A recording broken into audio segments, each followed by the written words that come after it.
NEET study YouTube channel में आपका स्वागत है। इस वीडियो में हम लोग semester 1 BSc 1 global citizenship education का मॉडल पेपर देखेंगे। तो जो भी स्टूडेंट सेमेस्टर 1 में ग्लोबल सिटीजनशिप एजुकेशन रखे हैं, आप एक बार इस मॉडल पेपर को पढ़कर जाइए, यहीं से आपके एग्जाम में प्रश्न आने वाले हैं।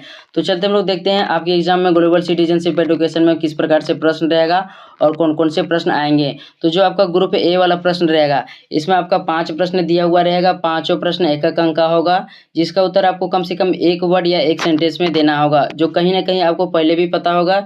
जितने भी बीएससी पेपर का अभी तक एग्जाम हुआ है, सभी पेपर में ग्रुप ए वाले प्रश्न में 5 प्रश्न था और पांचों प्रश्न एक अंक वाला था। ठीक है, पहला प्रश्न आपका रहेगा, निम्नलिखित प्रश्नों के उत्तर दें। ए नंबर का प्रश्न है, किसने कहा मैं विश्व का प्रथम नागरिक हूँ? तो इसका आंसर हो जाएगा डायोजनीज, यानी डायोजनीज पहला व्यक्ति था जिन्होंने कहा था मैं विश्व का प्रथम नागरिक हूँ। ठीक है, तो इसको देख लीजिएगा। दूसरा प्रश्न देखते हैं, 2 नंबर का प्रश्न है, सतत विकास की अवधारणा किसकी देन है? तो इसका आंसर हो जाएगा ब्रेनलैंड आयोग। ब्रेनलैंड आयोग ने 1987 ईस्वी में सतत विकास की अवधारणा को दिया था। ठीक है, इसके अलावा पूछा जा सकता है सतत विकास की अवधारणा या सतत विकास की शब्द का सर्वप्रथम प्रयोग किसके द्वारा किया गया था? तो इसका आंसर हो जाएगा नॉर्वे के प्रधानमंत्री ग्रो हार्लेम ब्रेंड ने हमारा साझा नामक पत्र में सर्वप्रथम 1887 ईस्वी में सतत विकास शब्द का प्रयोग किया था। ठीक है, तीसरा प्रश्न देखते हैं। तीसरा प्रश्न आपका रहेगा, मानवाधिकार की सार्वभौमिक घोषणा कब लागू की गई? तो इसका आंसर हो जाएगा 10 दिसंबर 1948 को। 10 दिसंबर 1948 को मानवाधिकार की सार्वभौमिक घोषणा लागू की गई थी। इसके अलावा पूछा जा सकता है मानवाधिकार दिवस कब मनाया जाता है? तो इसका भी आंसर हो जाएगा 10 दिसंबर। ठीक है, तो इसको ध्यान में रखिएगा, यह बहुत इंपॉर्टेंट प्रश्न है। नेक्स्ट देखते हैं, डी नंबर का प्रश्न है, अहिंसा दिवस कब मनाया जाता है? ठीक है, तो इसका आंसर हो जाएगा 2 अक्टूबर। 2 अक्टूबर को महात्मा गांधी के जन्म दिवस के अवसर पर प्रत्येक वर्ष विश्व अहिंसा दिवस मनाया जाता है। ठीक है, क्योंकि जो महात्मा गांधी थे वे अहिंसा के परम पुजारी थे, इस कारण से 2 अक्टूबर को प्रति वर्ष अहिंसा दिवस के रूप में मनाया जाता है। ठीक है, नेक्स्ट हमारा है ई नंबर वाला प्रश्न, सुरक्षा परिषद के अस्थायी सदस्यों की संख्या कितनी है? तो इसको ध्यान से समझिएगा। सुरक्षा परिषद में 15 सदस्य हैं। ठीक है, जिसमें से 5 सदस्य अस्थायी है, 5 सदस्य अस्थायी है। ठीक है, 5 सदस्य अस्थायी है और 10 सदस्य अस्थायी है। तो इसको ध्यान में रखिएगा। ठीक है, तो यहाँ पर इसका आंसर क्या हो जाएगा? सुरक्षा परिषद में कितने अस्थायी सदस्यों की संख्या है? तो 5 हो जाएगा। मतलब सुरक्षा परिषद में 15 सदस्य हैं, 5 अस्थायी है और 10 अस्थायी है। ठीक है, नेक्स्ट देखते हैं हम लोग। बी नंबर का आपका प्रश्न रहेगा लॉन्ग आंसर टाइप क्वेश्चन। इसमें से केवल आपको 3 प्रश्नों का आंसर देना है। ठीक है, किन्हीं 3 प्रश्नों का आंसर आपको इसमें देना होगा, जो 15-15 मार्क्स का रहेगा। ठीक, तो देखते हैं लॉन्ग आंसर टाइप क्वेश्चन का प्रश्न हम लोग।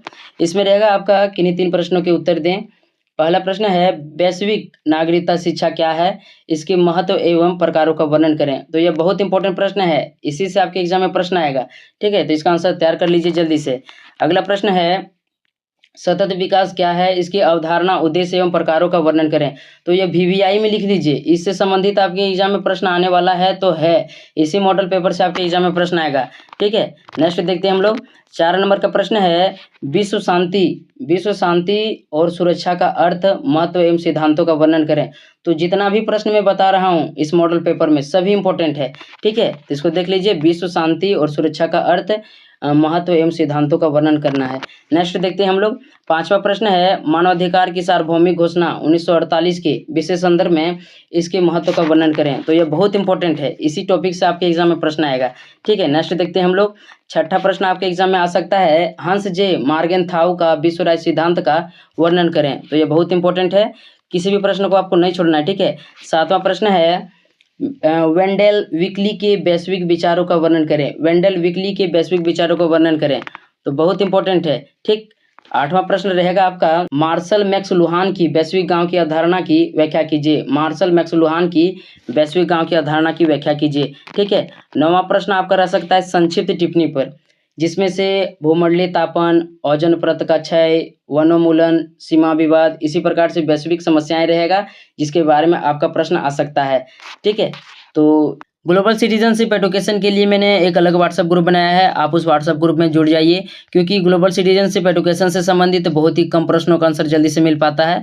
मैं आपको वहाँ PDF प्रोवाइड करवा दूंगा, तो ग्रुप में जाकर जुड़ जाइए। बाकी कोई भी समस्या हो कमेंट करके जरूर बताना। इस वीडियो में इतना ही, मिलते हैं नेक्स्ट वीडियो में, तब तक के लिए धन्यवाद।